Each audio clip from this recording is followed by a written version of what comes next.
याला हे कर ना, हे याला मूड पिऊन येतं इकडे आलेलं होतं. हे असं याच्यात असं पकडीनं याला पॅक करून टाका. साताऱ्याला हे असं होते पुरं असं हे म्हणजे त्याला फिटिंग बी होऊन जाते, पॅकिंग बी होऊन जाते.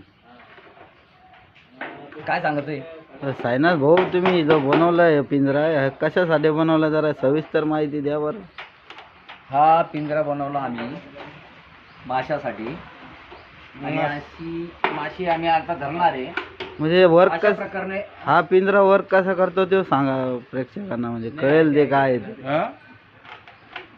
माशी आल्यावर सांगू आम्ही. हे मासे घराचा पिंजरा आम्ही तयार केलाय. आता हे बघा, तुम्हाला दिसतं का हे?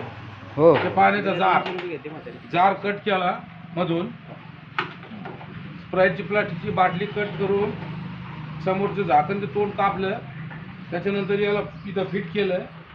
इकडून जाळीमध्ये पूर्ण पॅक केलं हे बांधून तारेनं. इकडून मासा जाणार, आतमध्ये मासा गेला की परत याला बाहेर येता येणार नाही. इथं एक खिडकी राहणार, मासे आले तिथून काढून घ्यायचे, परत पाण्यात टाकून द्यायचं.